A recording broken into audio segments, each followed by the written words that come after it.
قارون کے خزانے کے متعلق آپ نے تاریخی حکایات اور محاورے تو سنے ہی ہوں گے۔ یہ وہی شخص ہے جس کا ذکر اللہ نے قرآن مجید میں نشان عبرت کے طور پر کیا ہے۔ قارون کا قصہ اسرائیلی اور اسلامی دونوں طرح کی روایتوں میں ملتی ہے۔ یہ بنی اسرائیل کا وہی امیر ترین شخص تھا جس کے خزانے کی کنجیاں 300 اونٹوں اور خچروں پر لادے جاتے تھے، اور ہر کنجی چمڑے کی ہوتی تھی جو ایک خزانے کی چابی تھی۔ تاریخ انسانی میں شاید قارون سے زیادہ دولت و ثروت کسی شخص کو عطا نہیں کی گئی۔ قارون حضرت موسیٰ علیہ السلام کے چچا یسور کا بیٹا تھا۔ وہ نہایت ہی حسین و خوبصورت آدمی تھا۔ یہی وجہ تھی کہ بنی اسرائیل اور قبطی لوگ اسے منور کہا کرتے تھے۔ قارون جوانی میں اپنے قوم کا سب سے با اخلاق اور نیک افراد میں شمار کیا جاتا تھا۔ نیز توریت کا بہت بڑا عالم دین بھی تھا، کیونکہ اس کی پرورش موسیٰ علیہ السلام کے سایہ عاطفت میں ہوئی تھی، اس لیے وہ کتاب کا علم بھی رکھتا تھا اور اچھی آواز کا مالک تھا۔ وہ توریت خوبصورت انداز میں تلاوت کیا کرتا تھا۔ یہی وجہ تھی کہ لوگ اس کا بہت ہی ادب و احترام کیا کرتے تھے۔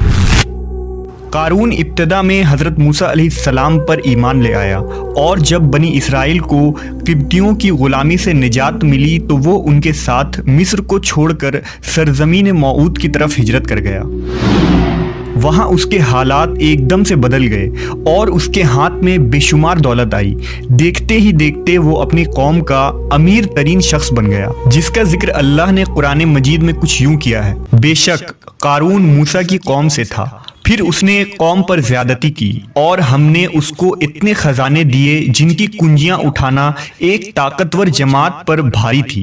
ایک جگہ فرمایا، جب اس سے اس کی قوم نے کہا اتراؤ نہیں، بے شک اللہ اترانے والوں کو پسند نہیں کرتا، اور جو مال تجھے اللہ نے دیا ہے اس کے ذریعے آخرت کا گھر طلب کر، اور دنیا سے اپنا حصہ نہ بھول، اور احسان کر جیسا اللہ نے تجھ پر احسان کیا، اور زمین میں فساد نہ کر، بے شک اللہ فسادیوں کو پسند نہیں کرتا۔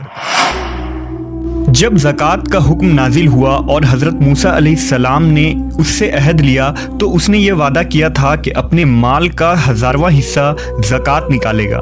جب اس نے اپنے مال کا حساب لگایا تو ایک بہت بڑی رقم زکوٰۃ کی نکلی، لہٰذا اس کے دل میں حرص اور لالچ پیدا ہو گئی اور وہ زکوٰۃ کا منکر ہو گیا۔ اس نے ایک گندی چال چلی۔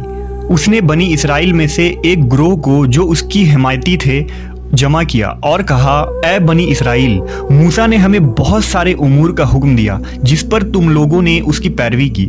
اب وہ تم سے تمہارا مال بھی لینا چاہتا ہے۔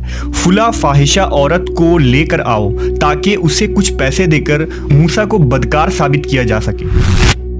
قارون نے اپنے قوم کے لوگوں کو جمع کیا اور حضرت موسیٰ علیہ السلام سے پوچھا کہ زنا کی کیا سزا ہے؟ حضرت موسیٰ علیہ السلام نے کہا، جو بھی زنا کرے حالانکہ اس کی بیوی بھی ہو تو اسے سنسار کیا جائے یہاں تک کہ وہ مر جائے۔ قارون نے حضرت موسیٰ سے کہا، حتیٰ کہ اگر یہ کام آپ نے ہی انجام دیا ہو تو بھی؟ موسیٰ علیہ السلام نے کہا، ہاں، حتیٰ کہ اگر اس کام کو میں بھی انجام دوں تو یہی حکم ہے۔ قارون نے کہا، بنی اسرائیل یہ گمان کرتے ہیں کہ آپ نے فلاں فاحشہ عورت سے زنا کیا ہے۔ حضرت موسیٰ علیہ السلام نے فرمایا کہ اس عورت کو میرے سامنے لاؤ، لہٰذا وہ عورت بلائی گئی تو آپ نے فرمایا، اے عورت، اس اللہ کی قسم جس نے بنی اسرائیل کے لیے دریا کو پھاڑ دیا اور عافیت و سلامتی کے لیے دریا کے پار کرا کر فرعون سے نجات دی، سچ کہہ دے کہ واقعہ کیا ہے۔ حضرت موسیٰ کے جلال سے عورت سہم کر کانپنے لگی اور اس نے مجمع عام میں صاف صاف کہہ دیا کہ اے اللہ کے نبی، مجھ کو قارون نے کثیر دولت دے کر آپ پر بہتان لگانے کے لیے آمادہ کیا ہے۔ اس وقت حضرت موسیٰ علیہ السلام آپ دیدہ ہو کر سجدہ شکر میں گر پڑے اور بحالت سجدہ آپ نے یہ دعا مانگی کہ یا اللہ، قارون پر اپنا قہر و غضب نازل فرما دے۔ لہٰذا وہ تمام لوگ جو قارون کے ساتھ تھے وہ اس سے جدا ہو گئے۔ موسیٰ علیہ السلام نے اللہ کے اذن سے زمین کو حکم دیا تو زمین پھٹ پڑی اور قارون اور اس کے پیروکار اس میں دھسنے لگے، اور دیکھتے ہی دیکھتے قارون، اس کا مکان اور خزانہ سب اس زمین میں دھس گیا۔ جب یہ زمین میں نابود ہو گئے تو زمین کا شگاف دوبارہ بند ہو گیا۔ قارون کے اس دولت کے متعلق بہت سارے تاریخی حکایات نقل کی گئی ہیں، اور تا قیامت قارون اور اس کا خزانہ تمام انسانیت کے لیے نشان عبرت بنی رہے گی۔